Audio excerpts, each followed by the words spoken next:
Open forum. തുറസിന്റെ തുറമുഖങ്ങൾ.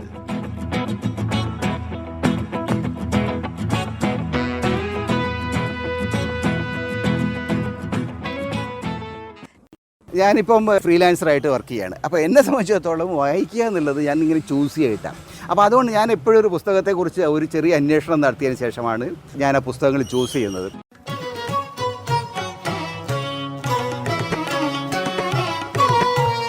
ഞാൻ എൻ്റെ വായന. ഈ പരമ്പരയിൽ പങ്കെടുത്ത് ഓർമ്മകളും അനുഭവങ്ങളും നിരീക്ഷണങ്ങളും പങ്കുവയ്ക്കുന്നത് മാധ്യമപ്രവർത്തകനും എഴുത്തുകാരനുമായ NP ചെക്കൂട്ടി. ഞാൻ കോഴിക്കോട് ജില്ല എന്ന് പറയുമ്പോഴും എൻ്റെ വീട് സത്യത്തിൽ ഒരു ഉൾനാടൻ ഒരു ഗ്രാമത്തിലാണ്. അപ്പോൾ ഞാൻ പഠിച്ച സ്കൂള് എന്ന് പറയുന്നത് കരുവമ്പയിൽ സ്കൂളാണ്. ചെറിയൊരു പഴയ ഒരു മാപ്പിള സ്കൂളാണ്. മാപ്പിള സ്കൂളെന്ന് വെച്ചാൽ മലബാർ കലാപം ഉണ്ടായല്ലോ. 1909 കലാപം ഉണ്ടായപ്പോൾ ബ്രിട്ടീഷുകാർക്ക് മനസ്സിലായി മുസ്ലിങ്ങളെ ഒന്ന് റിഫോം ചെയ്യാൻ, അവർക്ക് വിദ്യാഭ്യാസം. അപ്പോൾ അങ്ങനെ ഒരുപാട് മുസ്ലിം ഭൂരിപക്ഷ പ്രദേശങ്ങളിൽ ഒരുപാട് സ്കൂളുകൾ സ്ഥാപിച്ചിരുന്നു. അപ്പോൾ ഞങ്ങളുടെ ഏരിയ അങ്ങനെ ഒരു കുറച്ച് മുസ്ലിം ഭൂരിപക്ഷ പ്രദേശമായത് അവിടെ ഒരു സ്കൂളുണ്ടായത്. അതുകൊണ്ട് എനിക്ക് സ്കൂളിൽ പോകാൻ പറ്റി. അല്ലെങ്കിൽ സ്കൂളിൽ പോകാനുള്ള സാധ്യത വളരെ കുറവ് ആ കാലത്ത്. കാരണം സ്കൂളില്ല നിങ്ങൾക്ക്. അപ്പം പിന്നെ ഒരു 8-10 കിലോമീറ്റർ ദൂരെ പോകണ ഒരു സ്കൂൾ. അപ്പോൾ ആ സമയത്ത് കരുവമ്പയിൽ സ്കൂളിൽ പോയ സമയത്ത് 5ാം ക്ലാസ്സിൽ പഠിക്കാൻ സമയത്ത് നമുക്ക് ഉച്ചയ്ക്ക് വേറെ പണിയൊന്നുമില്ല. ഒരു പുഴ കടന്ന് പുഴ അക്കരെ പോകണം. അതൊന്നും പ്രയാസമാണ്. രാവിലെ സ്കൂളിലേക്ക് വന്നു കഴിഞ്ഞാൽ വൈകുന്നേരം വീട്ടിലെത്തുക എന്നുള്ളതാണ്. അപ്പോൾ ഉച്ചയ്ക്ക് കിട്ടുന്ന സമയം മുഴുവൻ ആ വായനശാല, അവിടെ ഒരു ഗ്രാമദീപം വായനശാല ഉണ്ടായിരുന്നു. ആ ഗ്രാമദീപം വായനശാലയുടെ പ്രവർത്തകർ എന്ന നിലയ്ക്ക് ഞാനൊരു 3 വർഷം ചിലവഴിച്ചിട്ടുണ്ട്. 3 വർഷം പൂർണ്ണമായിട്ട് ഞാൻ എന്നോട് ചിലവാക്കിയിട്ടുണ്ട്. കേരളത്തിലെ ഗ്രന്ഥശാല സംഘത്തിൻ്റെ ഭാഗമായിട്ടുണ്ട്. ഈ പുസ്തകങ്ങൾ അവിടെയുള്ള മിക്കവാറും എല്ലാ പുസ്തകങ്ങളും ആ സമയത്ത് ഞാൻ വായിച്ചിട്ടുണ്ട്. മാത്രമല്ല ആ വായന പിന്നീട് മറ്റ് നമ്മുടെ നാട്ടിലെ എഴുത്തുകാരെക്കുറിച്ച് വായനശാല പ്രവർത്തനത്തെക്കുറിച്ചൊക്കെ മനസ്സിലാക്കാനും അതിൻ്റെ ഭാഗമായിട്ട് മാറാനും എന്നെ സഹായിച്ചിട്ടുണ്ട്. അന്ന് ഗ്രന്ഥശാല പ്രസ്ഥാനമുണ്ട്, വലിയ സജീവമായിട്ടുള്ള പ്രസ്ഥാനമാണ്. എൻ്റെ ഓർമ്മ ശരിയാണെങ്കിൽ അന്ന് തായാട്ടി ശങ്കരനാണ് അതിൻ്റെ പ്രധാനപ്പെട്ട പ്രസിഡൻ്റൊക്കെ ആയിരുന്നത്. അപ്പോൾ അദ്ദേഹം നയിച്ച ഗ്രന്ഥശാല പ്രസ്ഥാനത്തിൻ്റെ ഭാഗമായിരുന്നു. അതിനു വേണ്ടിയിട്ട് ആ വായനശാലയ്ക്ക് വേണ്ടി ധാരാളം പുസ്തകങ്ങൾ പല സ്ഥലത്തു നിന്നും കളക്ട് ചെയ്ത് വായനശാലയ്ക്ക് ഞങ്ങൾ കൊടുത്തിട്ടുണ്ട്. എൻ്റെ തന്നെ എനിക്ക് കുറച്ച് പ്രൈസൊക്കെ കിട്ടിയ കുറേ പുസ്തകങ്ങൾ വായനശാല ഇപ്പോഴും അവിടെ ഉണ്ട്. ആ തരത്തിൽ അങ്ങനെ കുറേ അത് ആണ് ഒന്ന്. പിന്നീട് ഞങ്ങൾ കൊടുവള്ളി ഹൈസ്കൂളിൽ വന്നപ്പോൾ അവിടെ ഒരു ലോക്കൽ ലൈബ്രറി അതോറിറ്റിയായിട്ട് കഴിഞ്ഞ് നല്ലൊരു വായനശാലയുണ്ട്. അതൊരു നല്ല ഇപ്പോൾ അതൊക്കെ പോയി.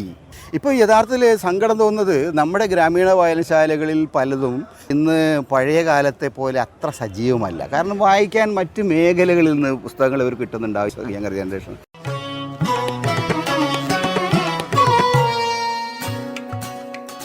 ഞാൻ ഏറ്റവും കൂടുതൽ ഈ പറയുന്ന ഏരിയാസിന്, എൻ്റെ സ്പെസിഫിക് ഏരിയാസ് ഓഫ് ഇൻട്രസ്റ്റിന് പുറമേ ഞാൻ വായിക്കുന്ന പ്രധാനപ്പെട്ട പുസ്തകങ്ങൾ നോവലുകൾ, കഥകൾ തുടങ്ങിയവയാണ്.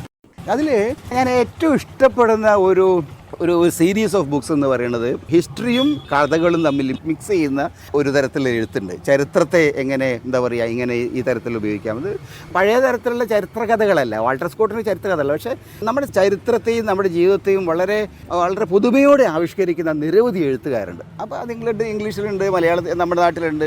അമിതാഭ് ഘോഷിനെ പോലുള്ള ആളുകൾ വളരെ വളരെ ആ ഏരിയയിൽ കാര്യമായിട്ട് കോൺട്രിബ്യൂട്ട് ചെയ്യുന്നത്. അമിതാഭ് ഘോഷിന് മിക്കവാറും എല്ലാ നോവലുകളും എല്ലാ കഥകളും ചിലപ്പോൾ ഇപ്പോൾ അദ്ദേഹം നോവലുകളിൽ നിന്ന് മാറി അദ്ദേഹം കൂടുതൽ എസ്സേസിലേക്ക് വന്നിട്ടുണ്ട്. ഇപ്പം സമീപകാലത്ത് അദ്ദേഹത്തിൻ്റെ പുസ്തകങ്ങൾ അധികവും ഈ ക്ലൈമറ്റ് ചേഞ്ചൊക്കെ ആയിട്ട് ബന്ധപ്പെട്ട കാര്യങ്ങളെക്കുറിച്ചാണ്. അദ്ദേഹം സ്റ്റാർട്ട് ചെയ്തൊരു സോഷ്യോളജിസ്റ്റ് നിലയായിരുന്നു. അദ്ദേഹത്തിൻ്റെ ആൻറ്റീക് ലാൻഡ് എന്ന് പറയുന്നൊരു രസകരമായ പുസ്തകം. ഈജിപ്തിൽ അദ്ദേഹം നടത്തിയിരിക്കുന്ന പഠനത്തിൻ്റെ അടിസ്ഥാനത്തിൽ ഈജിപ്തിലെ മാറ്റങ്ങൾ. പിന്നീട് അദ്ദേഹം വരുന്നത് നമ്മുടെ സൊസൈറ്റിയിലേക്കും ഇന്ത്യയിലേക്കും, ഇന്ത്യ നേരിടുന്ന പ്രശ്നങ്ങളിലേക്കും, ഇക്കാലത്തിൻ്റെ പ്രശ്നങ്ങളിലേക്കും, അപ്പോൾ ക്ലൈമറ്റ് ചേഞ്ച് പോലെയുള്ള വളരെ പുതിയ വിഷയങ്ങളിലേക്ക് അദ്ദേഹം വരുന്നുണ്ട്. അതാണ് ഒരു പുതിയൊരു എഴുത്തുകാരൻ ഞാൻ കണ്ടതിലൊരു വലിയ എഴുത്തുകാരൻ. അതേപോലെ തന്നെ നിരവധി മറ്റ് എഴുത്തുകാരുമുണ്ട്. ഇവരൊക്കെ തന്നെ ആഴത്തിലുള്ള ഒരു ലോകദർശനം നമുക്ക് നൽകുന്നുണ്ട്. മറ്റു ഒരുപാട് പേരുകൾ എനിക്ക് പറയാൻ പറ്റും, പക്ഷേ ഇപ്പം പെട്ടെന്ന് ഓർമ്മയിൽ കിട്ടുന്നത്. പക്ഷേ ഈ തരത്തിലുള്ള മേഖലകളാണ് എഴുത്തിൻ്റെ മേഖലകൾ എന്ന നിലയിൽ ഏറ്റവും പ്രധാനമായിട്ട് ഞാൻ കാണുന്നത്. നമ്മുടെ നാട്ടിലെ എഴുത്തുകാരുണ്ട്, മലയാളത്തിലെ എഴുത്തുകാരുണ്ട്. മലയാളത്തിൽ ഒരുപാട് പുതിയ എഴുത്ത്, സത്യത്തിൽ മലയാളത്തിൽ ഇപ്പം അതിസങ്കീർണമായിട്ടുള്ള ഒരുപാട് രചനകൾ വരുന്നുണ്ട്. പക്ഷേ അതെല്ലാം വായിക്കാൻ എനിക്കിതുവരെ സമയം കിട്ടിയിട്ടില്ല. എൻ്റെ പ്രധാനപ്പെട്ട ഫോക്കസ് പ്രധാനമായിട്ടും ആഗോളതലത്തിലുള്ള എഴുത്തുകാരിലാണ്, ലോക വിഷയങ്ങളിലേക്കാണ് ഞാൻ പ്രധാനമായിട്ട് ഫോക്കസ് ചെയ്യുന്നത്. അതുകൊണ്ടാണ് ഇന്ത്യയുടെ ഒരു ദേശീയ തലത്തിലും സർവ്വദേശീയ തലത്തിലുമുള്ള വികസനങ്ങളെക്കുറിച്ച് പ്രധാനമായിട്ട് ഞാൻ ആലോചിക്കുന്നത്.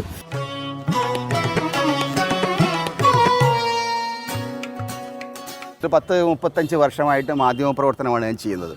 മാധ്യമപ്രവർത്തനത്തിൽ ആദ്യം ഞാൻ മലയാള ഒരു പത്രത്തിലായിരുന്നു. അത് കഴിഞ്ഞ് ഞാൻ ഇംഗ്ലീഷിൽ ഇന്ത്യൻ എക്സ്പ്രസ്സിൽ കുറേ കാലം പ്രവർത്തിച്ചു. അത് കഴിഞ്ഞ് വീണ്ടും ടെലിവിഷനിൽ വന്നു, വീണ്ടും മലയാള പത്രങ്ങളിൽ വന്നു. അങ്ങനെ ഏതാണ്ട് 37 വർഷക്കാലം ഇംഗ്ലീഷും മലയാളത്തിലുമായിട്ട് ഞാൻ പ്രവർത്തിച്ചിട്ടുണ്ട്. ഈ തൊഴിൽ മേഖല എന്ന് പറയുന്നത് പ്രിൻറ്റ് ജേർണലിസത്തിലാണ് ഞാൻ പ്രധാനമായിട്ട് വർക്കിച്ചത്. കുറച്ചു കാലം ഞാൻ ടെലിവിഷനിൽ വർക്ക് ചെയ്തെങ്കിലും പ്രിൻറ്റ് മേഖലയിലാണ് ഞാൻ ഫോക്കസ് ചെയ്തിട്ടുള്ളത്. ആ പ്രിൻറ്റ് മേഖലയിൽ തന്നെ 2 തരത്തിൽ അതിൻ്റെ വർക്കുണ്ട്. ഒന്ന് ദേശീയ രാഷ്ട്രീയ കാര്യങ്ങൾ, രാഷ്ട്രീയ വിശകലന ലേഖനം, സാമ്പത്തിക വിഷയങ്ങൾ തുടങ്ങിയ ഒരു അനാലിറ്റിക്കലായിട്ടുള്ള സംഗതി. പ്രവർത്തനങ്ങളിൽ വായന വളരെ പ്രധാനമാണ് എന്ന് ഞാൻ കരുതുന്നത്. വായന ഇല്ലാതെ നിങ്ങൾക്കൊരു മൈക്കും പിടിച്ചിട്ട് ഇങ്ങനെ ആളുകളോട് ചോദ്യങ്ങളൊക്കെ അത് പറ്റും. പക്ഷെ ഒരു സ്റ്റേജ് കഴിഞ്ഞാൽ നിങ്ങൾക്ക് എഫക്റ്റീവായിട്ട് ഈ പ്രവർത്തനങ്ങളിൽ ഇടപെടണമെങ്കിൽ, എഫക്റ്റീവായിട്ട് നിങ്ങൾ മാധ്യമപ്രവർത്തനം നടത്തണമെങ്കിൽ നിങ്ങൾ കുറേ കൂടി ഡീപ്പായിട്ട് ആഴത്തിൽ പ്രോബിംഗ് ക്വസ്റ്റ്യൻസ് ചോദിക്കാൻ കഴിയണം. പ്രോബിംഗ് ക്വസ്റ്റ്യൻസ് ചോദിക്കാൻ വെറുതെ ഉണ്ടാവുന്നതല്ല. പ്രോബിംഗ് ക്വസ്റ്റ്യൻസ് വരുന്നത് നിങ്ങളുടെ ഒരു തിങ്കിങ് എന്നാണ്, ഒരു കാര്യങ്ങളെ നിങ്ങൾ അനലൈസ് ചെയ്യുന്നതാണ്. ആ അനാലിറ്റിക്കൽ പവേഴ്സ് ബിൽഡ് ചെയ്യണമെങ്കിൽ നിങ്ങൾക്ക് ധാരാളം ആഴത്തിലുള്ള വായന വേണം. ആ തരത്തിലുള്ള വായന വന്നിട്ടുള്ള ആളുകൾ, ആ വായനയ്ക്ക് ശ്രമിച്ചിട്ടുള്ള ആളുകളാണ് ഈ മാധ്യമപ്രവർത്തനം പോലുള്ള മേഖലകളിൽ, ഈവൻ പൊതുപ്രവർത്തനത്തിൽ പോലും അവർക്ക് വിജയിക്കാൻ കഴിയും. പാർലമെൻറ്റിൽ നിങ്ങൾ പാർലമെൻറ്റിൽ പല ആളുകൾ സ്പീച്ച്, പക്ഷേ പാർലമെൻറ്റിൽ നന്നായിട്ട് സംസാരിക്കുന്ന ആളുകൾ അത് നന്നായിട്ട് പഠിച്ചിട്ടുള്ള ആളുകളായിരിക്കും. വളരെ ആഴത്തിൽ പഠിച്ചിട്ടുള്ള ആളുകളാണ് പാർലമെൻറ്റിൽ. സംസാരത്തിൻ്റെ രീതിയല്ല, സംസാരിക്കുന്ന വിഷയത്തിൻ്റെ ഡെപ്ത് ഉണ്ടല്ലോ, അത് നന്നായിട്ട് ആ കാര്യങ്ങളിൽ പഠിക്കുന്ന ആളുകൾക്കാണ് ചെയ്യാൻ കഴിയുക. പാർലമെൻ്ററി പ്രസംഗങ്ങളിൽ നോക്കിയാൽ നമുക്ക് കാണാൻ കഴിയും ഇന്ത്യയുടെ മൊത്തം പാർലമെൻറ്റ് ഹിസ്റ്ററിയിൽ അങ്ങനെയുള്ള ഏറ്റവും പ്രഗത്ഭരായിട്ടുള്ള ആളുകളൊക്കെ തന്നെ ആ വിഷയങ്ങൾ ആഴത്തിൽ പഠിക്കാൻ ശ്രമിച്ചിട്ടുള്ള ആളാണ്. നമ്മുടെ അസംബ്ലിയിലും ആയാലും അങ്ങനെ തന്നെയാണ്. അതൊക്കെ തന്നെ പൊതുജീവിതത്തിലായാലും നമ്മുടെ തൊഴിൽ ജീവിതത്തിലായാലും വായന വളരെയേറെ പ്രയോജനം ചെയ്തിട്ടുണ്ട്, ഇപ്പോഴും ചെയ്യുന്നുണ്ട് എന്നാണ് എനിക്ക് തോന്നുന്നത്.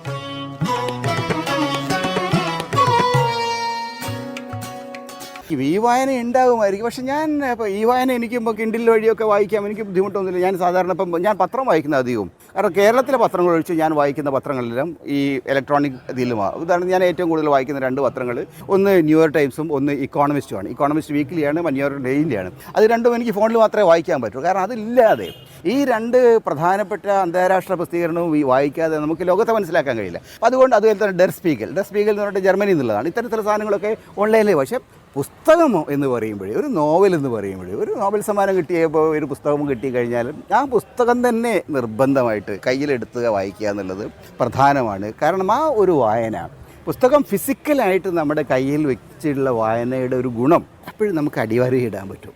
നമ്മൊരു പേന എടുത്തിട്ട് അവിടെ കുറിപ്പുകൾ എഴുതി വയ്ക്കാൻ പറ്റും. നമ്മുടെ ആ ചിന്തകൾ, അത് എഴുത്തുകാരനും വായനക്കാരനും തമ്മിൽ ഒരു തരത്തിലുള്ള റിലേഷൻഷിപ്പ്, ഒരു ഡീപ്പർ ലെവൽ റിലേഷൻഷിപ്പ്, ഒരു ആത്മബന്ധം വികസിച്ച് വരികയാണത്. അത് പിന്നീട് പലപ്പോഴും ഞാൻ എൻ്റെ പഴയ പുസ്തകങ്ങൾ എടുത്ത് നോക്കുന്ന സമയത്ത് സൈഡിൽ എഴുതിയ കുറിപ്പുകൾ പിന്നീട് വളരെ വിശദമായിട്ടുള്ള ആലോചനകൾക്ക് സഹായിക്കുന്നതാണ്. അപ്പോൾ ആ സമയത്തുണ്ടാകുന്നൊരു സ്പാർക്ക് ഓഫ് എ തോട്ടാണത്. അത് അവിടെ എഴുതി വെച്ച് കഴിഞ്ഞാൽ പിന്നെ ചില സമയത്ത് നമുക്കത് ഒരുപാട് വലിയ ആശയങ്ങൾ നൽകും. ചിലപ്പോൾ നമ്മുടെ പഠനങ്ങൾക്ക് സഹായിക്കും, ചില പുതിയ തരത്തിലുള്ള മേഖലകളിലേക്ക് നമ്മളെ നയിക്കും. അപ്പോൾ അതുകൊണ്ട് ഈ തരം വായന, പുസ്തകങ്ങൾ കയ്യിലെടുത്തുകൊണ്ട് സൈഡിൽ എന്തെങ്കിലുമൊക്കെ എഴുതിയും വായിച്ചും വരച്ചും വായിക്കുന്നത് വായനയെ വളരെയേറെ സജീവമാക്കും. വായന നമുക്ക് എന്താ പറയുക, നമ്മുടെ ഒരു എഴുത്തുകാരനുമായിട്ടും നമുക്ക് ശേഷമുള്ള തരം. ഇപ്പം എനിക്ക് വലിയ സന്തോഷം തോന്നുന്നൊരു കാര്യം, എൻ്റെ മോളൊക്കെ സത്യത്തിൽ അവൾ ആദ്യ പുസ്തകവും ശ്രദ്ധിച്ചിരുന്നില്ല. പിന്നെ പക്ഷേ ഓരോ പുസ്തകങ്ങൾ അട്ടി വയ്ക്കാനും അത് തുടയ്ക്കാനും പിടിക്കാനും ഒക്കെ നോക്കുന്ന സമയം അങ്ങനെയാണ് ഈ കുട്ടികളൊക്കെ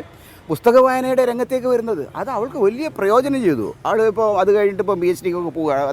ആ തരത്തിൽ അവളുടെ ഒരു ലോകവീക്ഷണത്തെ ആകെ മാറ്റിമറിച്ചത് ഈ പുസ്തകങ്ങൾ വെറുതെ തട്ടി വയ്ക്കാനും. ഞങ്ങൾക്കൊരു വീട്ടിലൊരു ലൈബ്രറി ഉണ്ട്.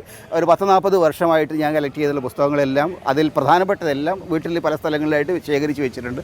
അത് ആളുകൾക്ക് കൊടുക്കാറുണ്ട്, ഒരുപാട് കുട്ടികൾ വന്ന് വായിക്കാറുണ്ട്, പലർക്കും ആവശ്യക്കാർക്ക് കൊടുക്കാറുണ്ട്. പക്ഷേ അതിൻ്റെ ഒക്കെ ഗുണം, ഇത് ഒരാളത് എടുത്ത് നോക്കുമ്പോൾ നേരത്തെ ഇത് വായിച്ച ആളുകൾ, മിക്കവാറും ഞാൻ തന്നെയാണ് ഇത് വായിച്ചിട്ടുണ്ടാവുക, ആ വായിച്ച ആളുകളുടെ അഭിപ്രായങ്ങൾ, ചിന്തകൾ, ആ പുസ്തക എഴുത്തോട് അദ്ദേഹത്തെ എങ്ങനെ റിയാക്ട് ചെയ്തു എന്നുള്ളത് പുതിയ തലമുറകളിലെ ആളുകൾക്കും കാണാൻ കഴിയുന്നുണ്ട്. പലപ്പോഴും കുട്ടികൾ ആ നിലയിൽ എനിക്ക് തോന്നുന്നത് ആ പുസ്തകങ്ങളൊക്കെ വായിക്കുമ്പോൾ കാണുമ്പോൾ കുട്ടികൾ കുറേ കൂടി ഡീപ്പായിട്ട് വായനയുമായിട്ട് ഇൻട്രാക്ട് ചെയ്യുന്നുണ്ടെന്ന് എനിക്ക് തോന്നുന്നത്. അതൊരു സജീവമായിട്ടുള്ള ഒരു തരത്തിലുള്ള ഒരു ലൈവായിട്ടുള്ള പ്രവണത, ആ തരത്തിലുള്ള ഒരു ഇൻട്രാക്ഷൻ ലോകത്തിൻ്റെ ഏതോ ഭാഗത്തുള്ള മരിച്ചുപോയ എഴുത്തുകാരനുമായിട്ട് നമുക്ക് സാധ്യമാണ് എന്നുള്ളതാണ് ഈ വായന, കയ്യിൽ പുസ്തകം എടുത്ത് വായന എന്നുള്ളത് കൊണ്ട് ഏറ്റവും പ്രധാനപ്പെട്ട ഒരു ഗുണമായിട്ട് ഞാൻ കാണുന്നത്.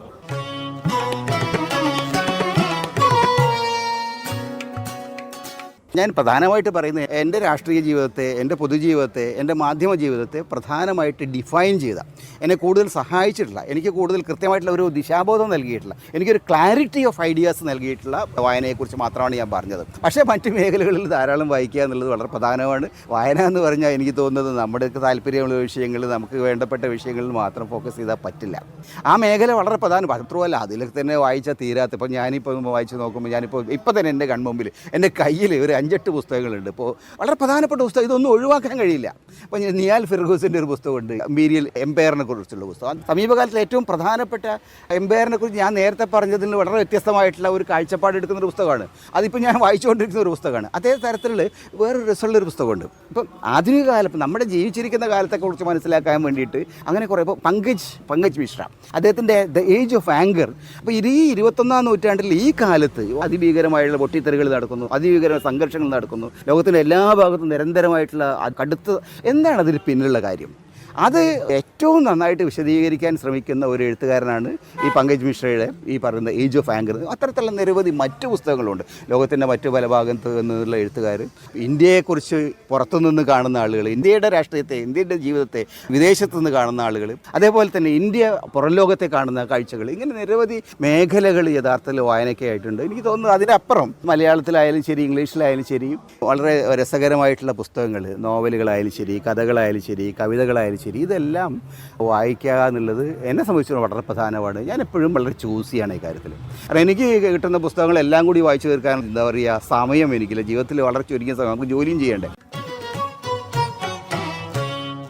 ഞാൻ എന്റെ വായന.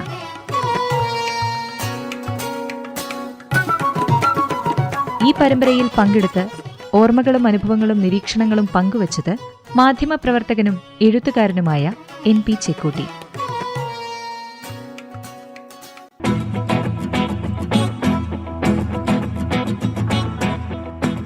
Open forum. തുറസിന്റെ തുറമുഖങ്ങൾ.